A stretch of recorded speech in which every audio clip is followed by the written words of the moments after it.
Hello, So welcome to Fiberchats. My name is Irina, and my guest today is Tina from Tudor Time Treasures. Welcome. hi.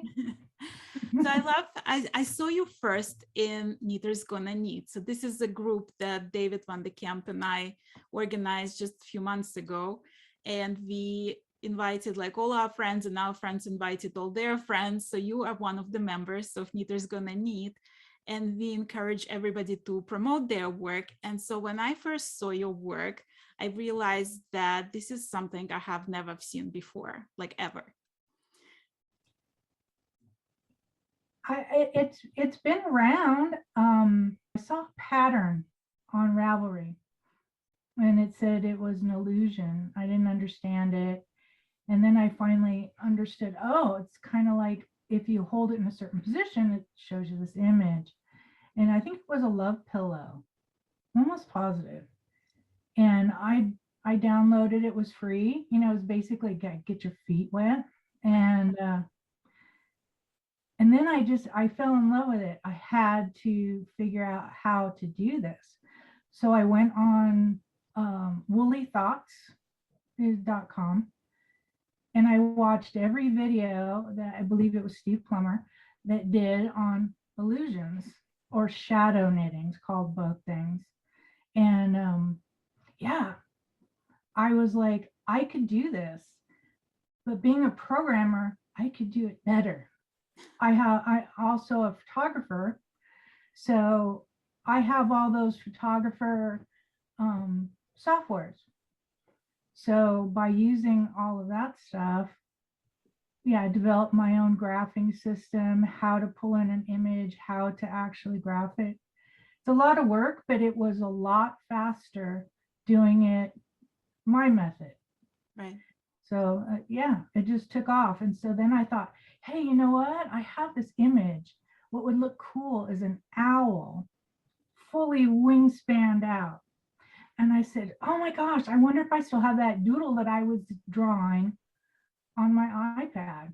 Brought it up, played with it for about a week, and there it was. So that's my original artwork. And it's not a snowy owl. It's a barn owl. Right. I called it a snowy owl because I made it white and black. So that was where the name came from. But yeah, it's crazy. So now I'm working on making a cardigan illusion. Wait. Before we get into like what you do right now, let's go back to that owl, right? So how like are you amazing at drawing? Because that owl is like so detailed and like so. Oh yeah, that is actually a drawing that I drew, sketched it, you know, just drew it up on my iPad, my, you know, little iPad guy. And because I don't know if everybody knows all the software, but I have all of the Adobe suites, all of their applications, because of the Photoshop. So I use Illustrator. So then I turn that image into a vector so I can make it as large and as small as I need it to be. And then I put it underneath the actual graph on a different layer, like if you know Photoshop, similar to that. And then you just, if you watch Woolly Thoughts, he has a video. I don't have videos of how to make an illusion shawl or blanket, but yet I know how to do it. I just never videoed myself. So if you have, before you discovered illusions, right? Before illusions entered your life, there was crocheting, there was knitting. Tell me like how you got into knitting and crocheting at the first time. Crocheting, my grandmother taught me when I was a wee little one. So I've been crocheting forever. Knitting, I just started knitting in March 2017. Seriously. So yeah, so what is that, 4 years? Yeah. So the very first thing that I wanted to knit, I think everybody sees that I play dress up. I'm a reenactor, so I do that fun stuff. I play pretty much a lot of the Tudor family. And so I had this new gown that I got or had made for myself. And I was on Etsy. This is before I even knew about Ravelry. And because, this is new to me. Right. So I went on Etsy. I happened to see this shawl. It was a knitting pattern. And I said, oh my God, I don't know how to knit. Never crocheting. And I'm looking at it and I have to have this. It's a pattern though. Man, I gotta do it. Start ordering books. So I never knew YouTube was somewhere where people, post how to do things. And I don't really, I like YouTube sometimes, but sometimes a lot of wrong things are in there. But, if once you get used to it, you know how to weed it out. But I learned through books, which I have a closet full of books, some hit or miss, whatever. And so, yeah, that one was a lace shawl all over the place. If you look it up, it's called Cathedral Windows on Etsy. And it said you could put in beads. So I put in beads. Now I was like, okay, the pattern was written really well. And I didn't have too much problems. And if I didn't understand something, all the books that I had would teach me. And that's how it started. So 4 years ago. Yeah. And so like when you picking up a project now, right? Are you still consider yourself mostly a crochet artist or a knitter? Knitter. Really? So like at what point from like March of 2017 did you stop thinking of yourself as a crocheter and start thinking of yourself as a knitter? Probably because I did enter something I did make something crochet that I entered into our county fair and won grand prize. But I'm gonna say that just probably in the end of 2018, beginning of 2019, I haven't crocheted. But I use a lot of crochet techniques in knitting. Right? How? Like what? Wherever I can, I will. If it's, I guess I know it well enough now that when certain cast-ons will work better than others, I love to use the stability of a crochet cast-on instead of doing the E cast-on when you're doing like a sleeve. Mm-hmm. I like using a crochet hook to cast on those additional few stitches for the underarm. Bind off, every chance I get, I will use my crochet hook to bind off. There's no stretching of stitches. It works out perfectly. It's got a nice give and the stitches are just so uniform, perfect. So yeah, I use a lot of that. And I can crochet bind off in pattern. So it's basically just like knitting, if you think about it, same. But the difference, what makes, people say, well, you don't have enough experience in knitting. How could you be so good? How come your stitches are so even? Because I already learned tension. And in my mind, learning knitting, it was just about tension. If you already have that skill, and if you crochet forever, you already have that skill. So just holding, and I use circular needles for everything. It's just my preferred way. It almost feels cumbersome dealing with a needle, oh, this long? Are you crazy? I like to knit like this. I can't knit with my arms out or whatever. I just can't knit with straight needles. Do you think like learning knitting was easier for you because you knew crocheting, not just tension wise, but like understanding how stitches work? I think so. Yeah. I think the whole movement of the hook to the needle, because if you actually look at like adding stitches with a crochet hook or binding off, yeah, it's very much the same.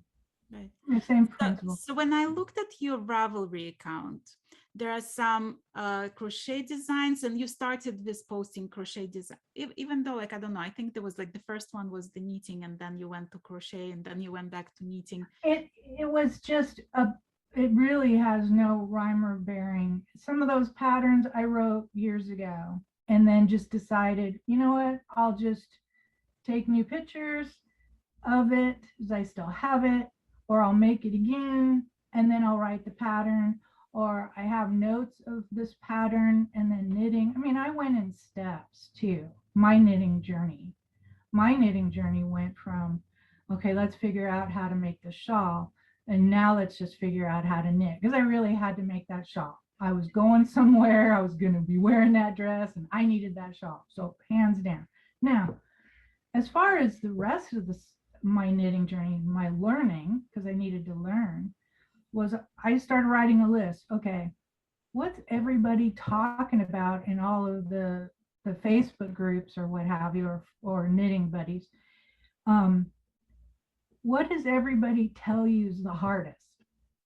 Okay, well, let's put that at the bottom of the list, because that's just going to be way too hard for me to do. So let's put it at the bottom. And then what's easier? Okay, well, socks. So socks, I remember watching a lady at the library when I belonged to that fiber group that they had there. It was like Naughty Knitters is what it's called. And I had a great time there. I really loved going there, but unfortunately, I take care of my father, who's elderly. In fact, I retired and moved to where I'm with my father to take care of him after my mother passed away. I watched the lady knit socks, and I just thought that was like magic. I gotta know how to do this. And I watched her and watched her and watched her, and she's telling me it's easy, and I couldn't for the life of me figure out this whole magic loop stuff. That is sorcery, right? Sorcery. And so, oh my gosh, didn't take long, figured it out, and then just, okay, I got socks. I got the socks thing down. Wasn't much longer after that, because I'm a programmer, because I'm can figure math out. That's what I used to do for a living. I'm a CPA. So anyway, I wrote a program that would automatically figure out, if you put your foot measurements in, it would automatically tell you how many stitches to cast on for this, that, and the other thing, and how many to do for the heel. So I did that, and that gets boring after a while. So I don't want to do that anymore. Then I started a tutorial page. And then that gets boring after a while too, because then I get hot on something I want to do, like just anything else. And then I don't want to do what's hot on everybody's plate anymore. Oh, I'll help you do this. Okay, well, this is what it means. And, a lot of people don't understand patterns. They can't, they don't quite grasp it. And also too, they're like me. I got to make that, and I don't know how to do it, but I love the way it looks, so I got to make it. And so they're jumping in with 2 feet before they can swim. They're just jumping into the pond, and so I was dealing with that, and so yeah, I really got burnt out on that, and so I just wanted to just be by myself and knit what I wanted to learn. Then it went to double knitting. Got to learn how to do that. That was the next thing. That's difficult. Okay, mastered that. I got it. Then the very last thing was brioche, right? Well, brioche then taught me how to, which is unbelievable. As a crocheter, you would think that continental knitting would come natural, because that's what, but it didn't. Really? No, didn't for me at least. And I couldn't believe that I couldn't do it. It just didn't feel right. So then I again, books on brioche, just like books on double knitting, books on sewing things together, seaming. Oh my gosh, I have more books than I know what to do with. And so I'm learning brioche, and it's a head spinner. But okay, I got that down. In fact, I have a pattern for a cardigan, button up, everything, um, that has brioche that is done separately, a stripe from your cuff all the way up to your neck. Mhm. Yeah, because it's saddle. It's a saddle sleeve, and that's done with the contrast color bright turquoise. Just, but it's nice stripe, about so wide, maybe 4 inches wide. Nice cabling pattern, and then then incorporating it into the actual sleeve. See, and I did that like a year ago. I still haven't written it up yet. I have it. I write it down on my iPad. Everything that I'm doing, step by step. It's like done. Somebody like just took my iPad, wrote the pattern, done. That's all you need. I even have it finished. It's just I got bored. Well, do you feel like this is your approach to knitting? Like it's just this intellectual sort of quest for knowledge where Yes. you like find some new technique and you like explore it to the end and then you're done with it and you move on to the next thing? Yes. I have to wear it out. Like the illusions. Yeah, I'm done making shawls. So those 3 I have, done. I just don't want to do it anymore. Now I have people that request, like, can you do this and make me the pattern? Yeah, but I'm not going to knit it. Right. I could tell you how many yards it's going to be, but I'm not going to knit it up, I wanted to ask you about those illusion shawls. So you basically have to, like, if you walk from side to side, you see different images appear. So at certain angle, you would see complete image, and at certain angle, it just looks like plain fabric with nothing on it. So depending on from what angle you look at it, you see It's also different. depending on what direction you knitted it. Oh, So if you knit something, just gonna hold my phone up. Just if you started knitting this way, back and forth, that means that it doesn't look like anything side to side, but it will this way. okay. So if you knit something from this way, Then you're going to see it on the sideways, now it's going to be visible this way, and that's how the shawls are done. Is you start with like 2 stitches and just keep increasing on one side, and then you get to the middle and you decrease. So that is very visible for a shawl, as well as something you wore like a cardigan, if you want it to move this way. Now the sleeves, when you do the cardigan, it is worked from the cuff up the sleeve and then stops. right. And now you have to I'm working, I have the technique down. I just haven't finished the other side of the sleeve to join it in the back to keep the illusion continuity, because I have to take off the fiber on the back, because it's a cardan, so it's open in the front, so it has like a band in the front. But in the back, I have the illusion all over the back, so you have to join it in pattern. So that's a little trickier. Right. Well, do you wear those shawls? Have you been going outside with those shawls? And like, do people stop you and ask Yeah, you? I haven't been anywhere. So you treat them as a painting, basically. When I get done with them, I go out there and it takes to do the photography of them and to video them.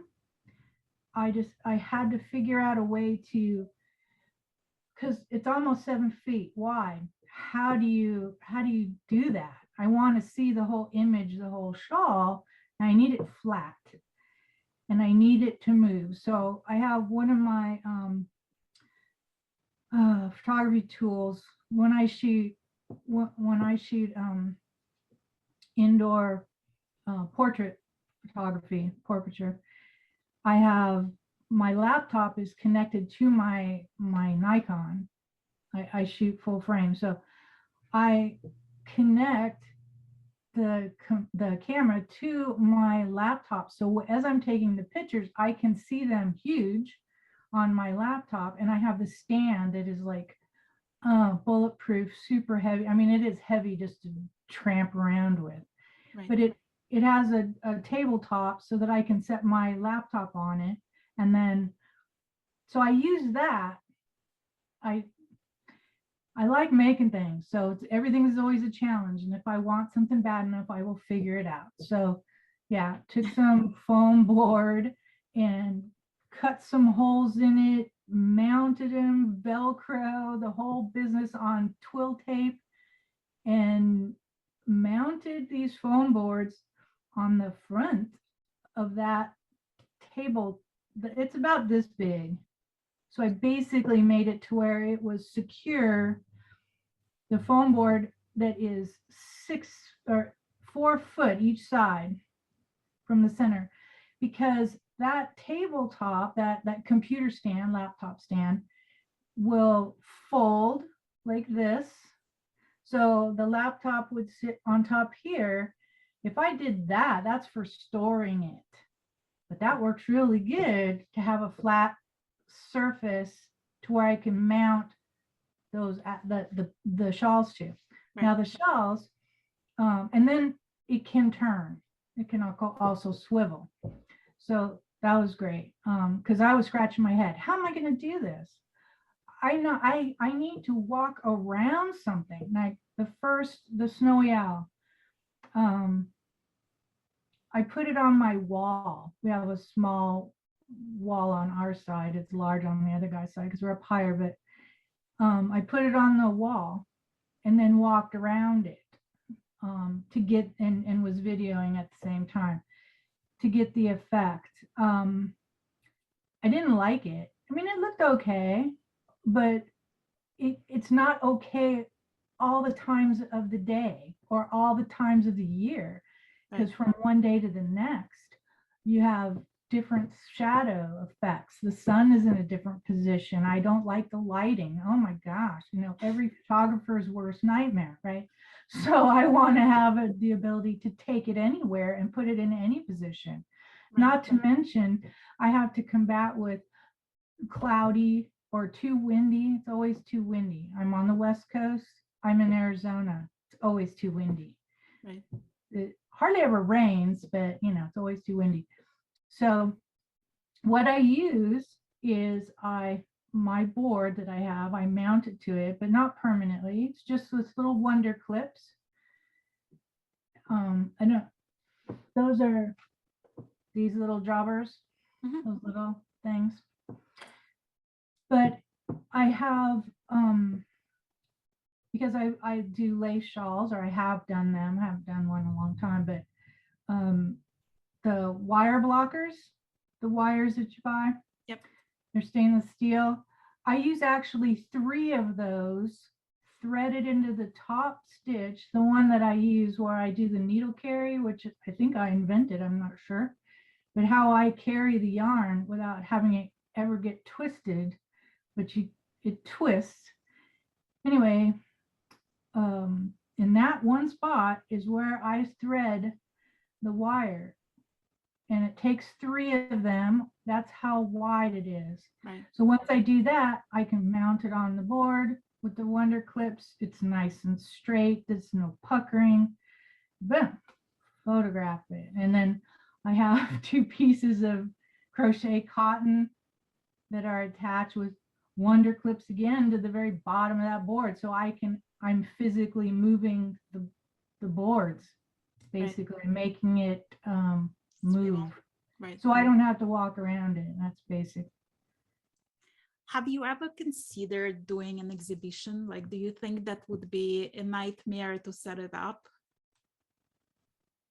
I know that the fiber girls that are at Naughty Knitters in our library, they want me to, I know that one of the ladies wants me to come in and show everybody what I've done. And I'm like, yeah, sure.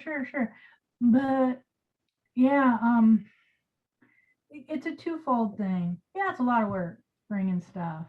And how do you show something that large without bringing my whole setup? My whole setup's huge. But at the same time, it's really difficult to leave my father, and also to the pandemic. I haven't cut my hair in 3 years because of, one, my dad, two, this pandemic. So it's like, oh man, it's really hard to leave him. He's not self-sufficient. So, and it's getting worse. But, I'd rather, just wait until I'm able Right. to, because then I'm just constantly worried about, leaving him alone. So when you posted your first design, like before the illusion shows, just on Ravelry, right? How was that received? Like, did you post it just to sort of have it documented, or did you post it with the hope of like selling and making it commercial success? It's really funny. I think in our society, success means somebody bought something of mine. I am successful. And that is how it feels when somebody first buys, something that you wrote. And I think the first thing that I published was a stupid dish towel. It was like, oh, I learned this new stitch. I'm going to put it in play. I mean, it was dumb, right? It was just dumb. And then somebody bought it. I thought for $1. I thought I was like, the queen. I don't know. It just felt really good. It's a lot of recognition. You feel good inside. But I do want to make it a business, but my business keeps evolving. Like, I just can't do one thing. Well, let me ask you a question. So you coming into the, like, when you think about knitting, like when people usually think about knitting, right? Your average person thinks about somebody who is knitting. They thinking it's something, this like primitive craft that some grandma sits on the sofa, like in her rocking chair and knits, right? People don't think about it as art. People don't think about it as fashion necessarily. People don't think about it as skill, like hardcore skill, right? You coming from the intellectual background, you coming from like math, computers, CPA, like all these things, right? Do you think there is anything like revolutionary left in knitting? Do you think there is a way to bring something unseen, unheard of into knitting? I haven't thought of anything yet. Well, you have though, like you developed this no, I did. Yeah, I don't think that's so revolutionary. I mean, writing a program that figures out the computation of how many stitches you're getting per, how many stitches per inch per row, and then how big you might not think of it as revolutionary, but like if you go back 5 years, that's unheard of. So in a sense, it is revolutionary. Yeah, I don't know. I think we have problems with the conceptualization of who a knitter is, right? It's not an old person. It's not a young person.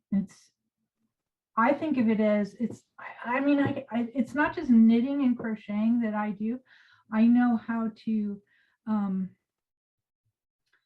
tat, right? Tatting. I know how to do that. I know how to do it with a shuttle. I know how to do it with just a needle. And I can't think off the top of my head, the little fork thing that you do. I can't think of the name of that. I'm drawing a blank, but I can do all kinds of stuff. But most of that stuff has to do with the other things that I might be interested in. Okay. Making cords, right? That's that fork thing I can't think of the name of. If you know the name of it, write it in the comments below. Yeah, I can't think of the name, just drawing a blank. Lucette, there you go. I think of it in a minute. I'm not that old yet. Lucette is old, like what, 12th century, something like that. Okay, so that kind of goes along with my reenacting. you know, where I wear something that's historically accurate, that's from the 1500s or whatever. They use a lot of cords in their gowns.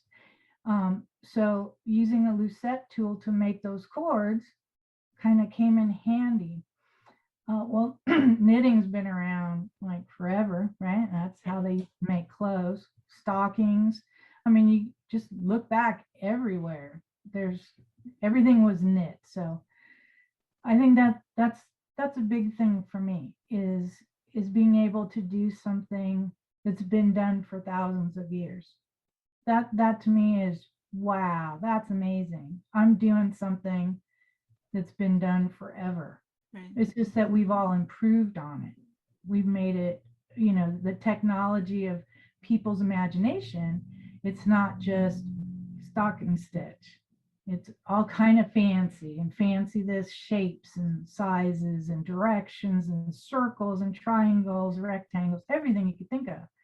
So that makes it exciting to be able to do something better than was done thousands of years ago.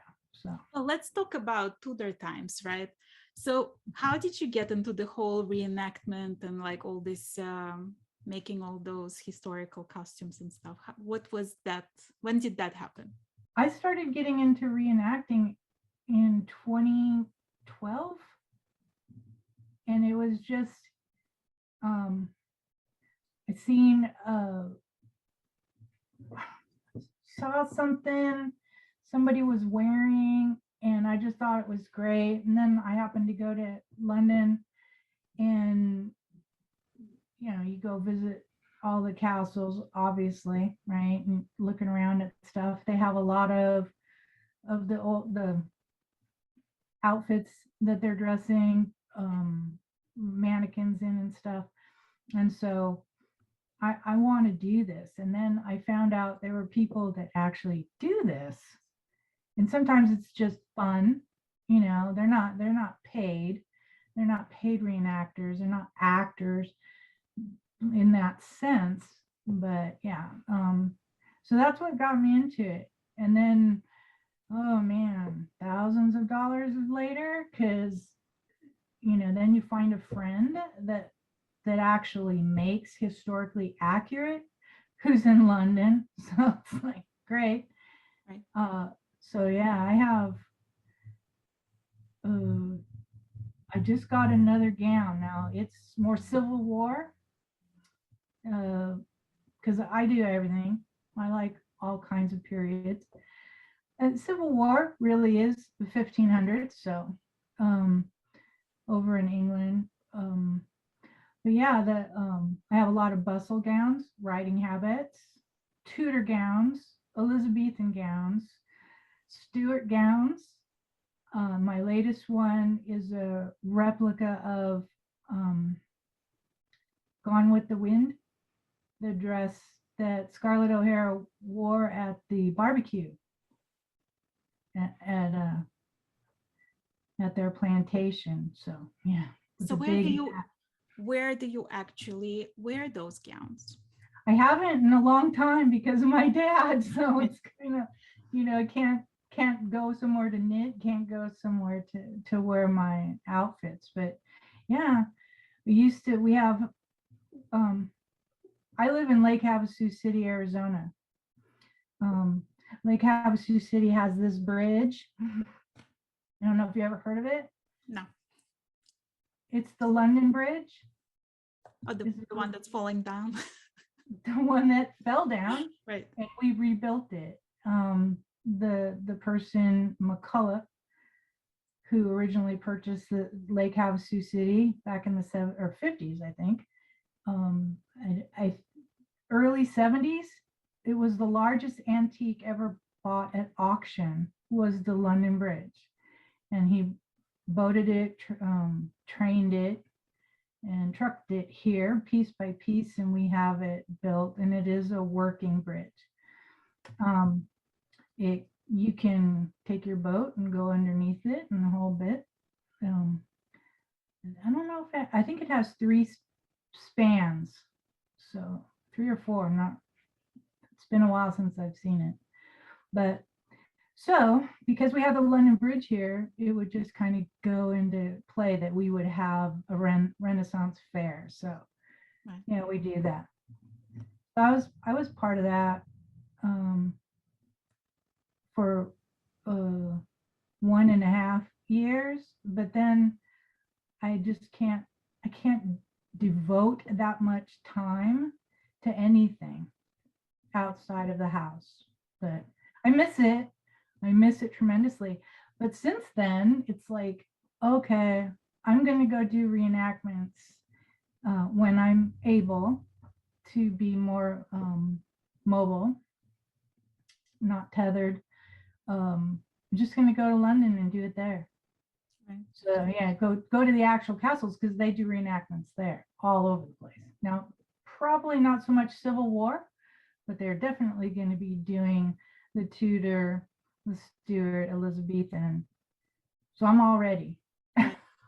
Is there like something that you want to try to make, right, or learn in knitting, or do you feel like you conquered it all? Like, is there more on that list of the difficult things? Well, like this thing that I'm working on right now. This is the first time now I've made sweaters before. I made cardigans before, and they're all been bottom up, never done top down. So that's new to me. I don't really like doing cables, but I like the way they look. Right. I also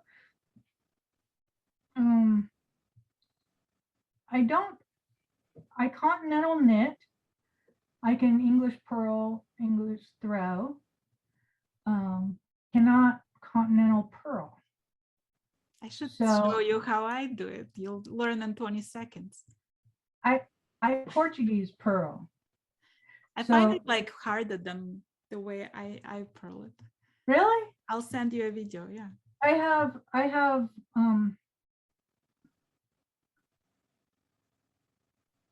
it's always on my person. I always got it on. This little, I made it actually, because again, they sell these for $30. I can make it for pennies. So okay. So it's a magnet and it's got the little hook on the end. Right. And yeah, I always, if I don't have it on, something's wrong with me. So, because I might have to purl, and I certainly don't want to, oh my gosh, throwing. So the only thing that I can't do, and this cardigan I'm working on right now, it's a lot of twisted stitches. It's just twisted ribs all over the place. I cannot do that Portuguese, because knitting through the back loop, it's fine. Purling through the back loop is no big deal, but knitting through the back loop is not copacetic to Portuguese. But yeah, going back and forth. Now, Portuguese is great for double knitting. Wow, it was almost invented for it. You know, using 2 pins either side. Using it's awesome. Definitely multiple hands going at once. I love that. That's really great. Just double knitting is slow. So where do I think I am? Right now I'm still hot and heavy into illusions.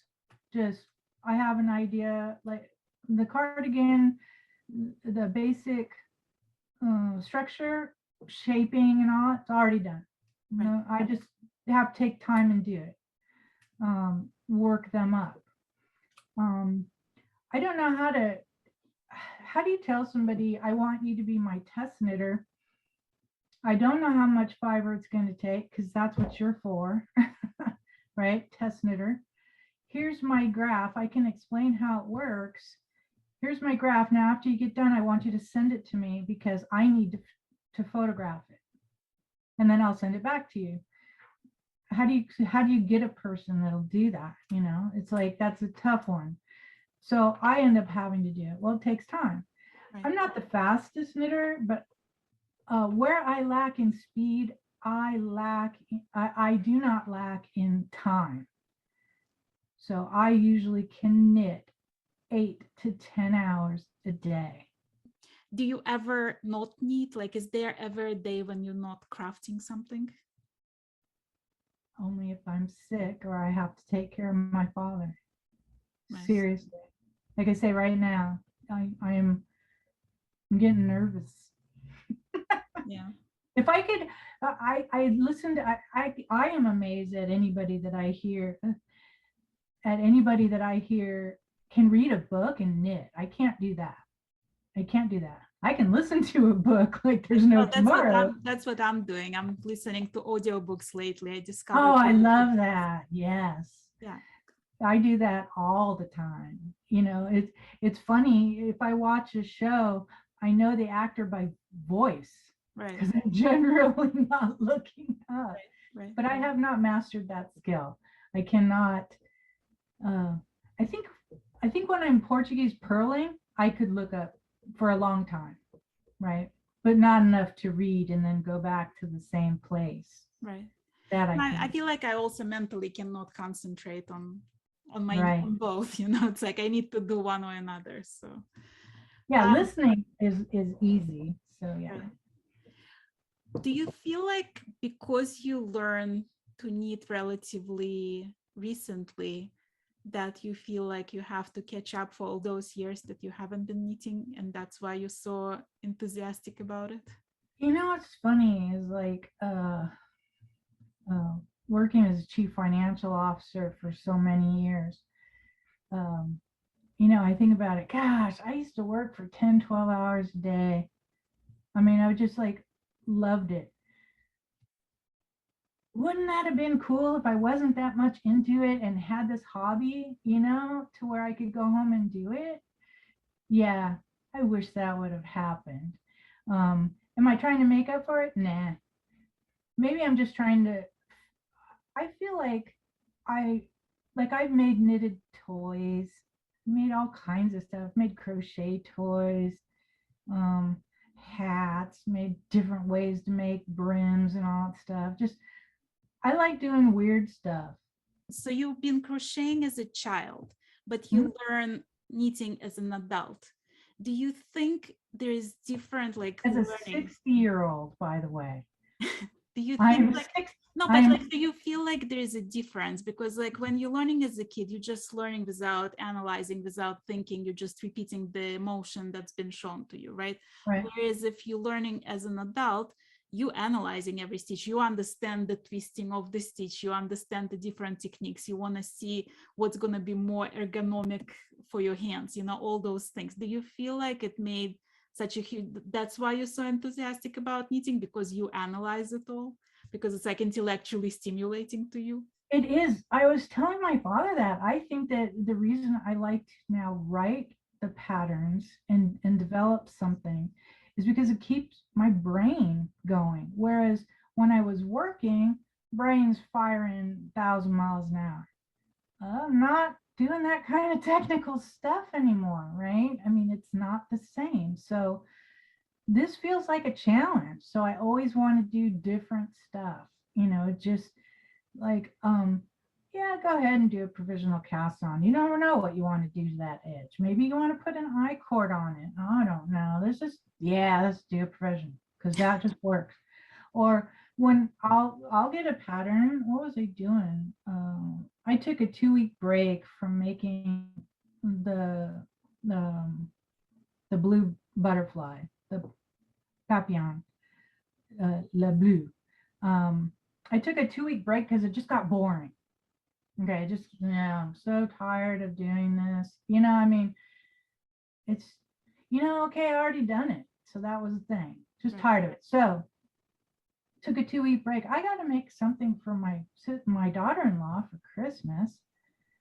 So oh, look at that. I'm going to make that. That's a sweater. It's a yoke sweater. And it's fair oil. I like it. Let's do that. I've done fair oil before. Color work, almost always you will find color work in any of my projects. I like color. I like solid colors, but I like to add a pattern of a color, right? So anyway, yeah, took 2 weeks off and made this sweater. And the way they were saying to do, nothing wrong with the pattern, right? Don't get me wrong. I'm not critiquing it. It's just they told you to wait until the end to join the sleeve. And I just didn't agree. It was like there was these stitches and they're right there before I start doing and making it difficult to get to. They're right there. They're inverted, basically. They're backwards. They're inside out. And so, yeah, well, why don't I just do eventually right here? Boom, I'm done. All said and done. And then, you know, like people have problems with sock heels. Right. You get the little hole. So my way of doing it is how you would, you know, you get the last 4 stitches in a hat, and you take your little needle and you run through all the stitches and pull it tight, and it's all golden. And that's all you got to do to the sock. Take that hole, go around it, pull it tight. Done. That's so brilliant, actually. I love that. Yeah, so stupid things like that. Like I'll sit there, I'll take a day and look at something. Can I do that? I mean, I did for that sweater. I sat there and pondered, why couldn't I just do the Finchley right here now? And I'm reading the pattern, I keep going. Well, it doesn't, I'm not going to do anything that's going to interfere. I don't know why, you know what I mean? So I just, you know better, you do it. Just do it. It'll be fine. And it worked out. And I liked it. So, you know, and 2 weeks, boom, sweater. Do you have like any plans for next year? Do you plan ahead? Do you have like, this year I'm gonna be done with this cardigan, and next year I'm gonna do this? Do you plan ahead? Yes. Like I said, the cardigan structurally, the graph itself is the structure. It's done. So I already have drawings, preliminary sketches, and or ideas written out about what can I do, you know, what patterns, because I'm not really into, you know, my mind, it looks really cool when a picture emerges, not a shape. Right. You know, not some geometric stuff. I'm really not into that. Now, that doesn't mean I don't like, you know, yoke sweaters with the nice Norwegian pattern. Love that to death. But the geometric stuff or straight lines, okay, boring, right? I want to see an image, like the snowy owl, okay, like Louis the Koala. And Louis the Koala came because I had kind of sketched out the face of a koala at the end of 2019 when Australia was burning. It's horrible. Right. And Louis was in the news. So sad. And that just bothered me. You know, it hit you, right? The sadness. And so I had that sketch. So it's funny because I'm looking back years ago of all the sketches. So they come back into play. But yeah, I have an illusion scarf I want to do. I know it sounds really lame, but how I want to do it, like originally thought, maybe I'll do an illusion double knit. Okay, wait, that's just, I don't even want to do that, right? I think to myself, double knitting is so slow, and to do any kind of length, it's just got to be long. You got to be about 7 feet. That's really what a scarf should be like. And it should be fairly wide. I mean, I will never use a scarf or sweater or some really crazy thick cardigan in Arizona. It just doesn't happen. So I'm not knitting for me. My ideas don't come from my area. It just comes from what others I see them, what are they making? So yeah, I would like to do, it's very difficult to explain, but a musical, I can go there, a musical motif of a cardigan with a musical motif of a scarf. And that scarf is double layer, but it's made not double knit. It'll be made singly. Yeah, okay. With and using provisional cast on.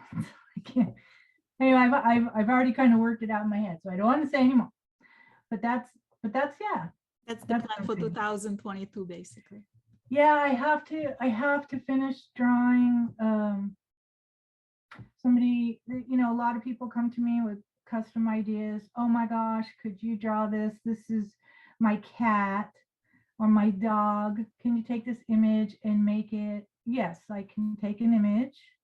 I can take your actual photograph and make it into an illusion easily. Easily, I can make it work. Not quickly can I be done with it. But yeah, I can do all that stuff. And I have 3 or 4 people that I'm working on doing that, and they are shawls because from when I was doing the shawls. But yeah, the butterfly is the last shawl that I will physically knit. I just don't want to do it anymore. But I think it's more, I think I don't wear the shawls around. I have. Right. When we were going out before the pandemic and before my father was more mobile, I would wear them and I would get the, oh my gosh, you know, whatever.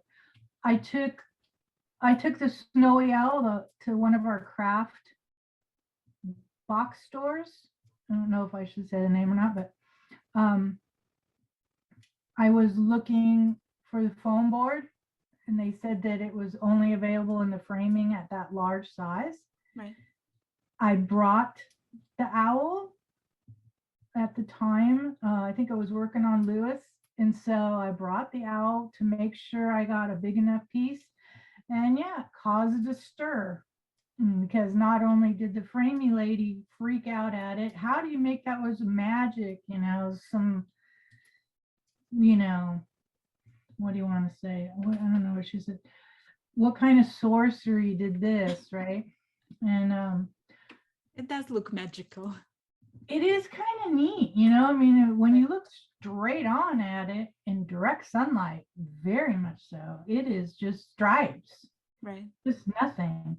But then you start seeing a little bit of texture, even straight on, just slight angle. But then, wow, sometimes, and I put a lot of detail into it. So these are me taking a huge image and coloring in 1 millimeter square. Right. And it's time consuming. It's very time consuming. And to be able to physically look at something and decide if I do this, it won't look good. It will not flow with the whole. It's hard to imagine, but sometimes you just got to get into it. But when I was in that big box store, wow, I had people that were walking over to me down the aisle. They were saying, holy crap, I can see it from here. And I was like, well, where are these people coming from? You know what I mean? Because I had just held it up and she was holding one side and I was holding the other. And I was like, she goes, yeah, I want to see this. And then another person came over and was holding it so this other person could see it. You know, I mean, right. You know, I mean, I could hold it up, but you can't see the very wingtips. That's why everybody says, let me see it with you on it. Well, first of all, if I had somebody that could take a photo of me, I would. I don't. Right.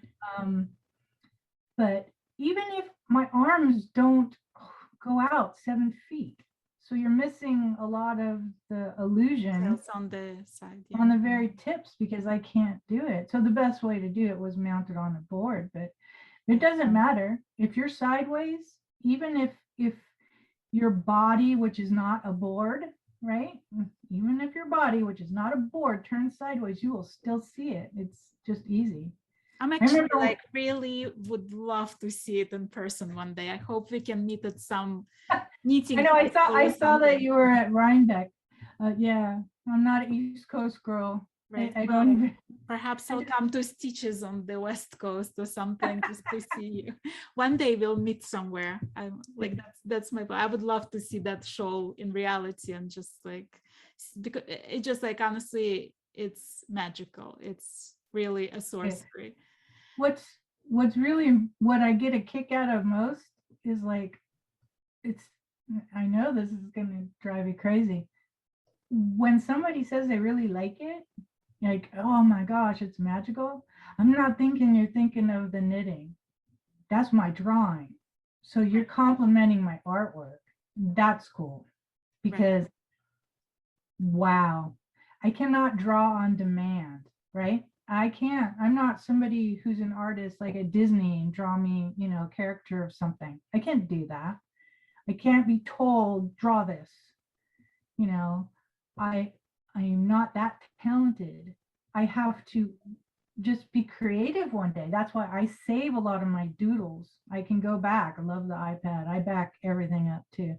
So yeah, I have lots of ideas based on old things that I used to draw.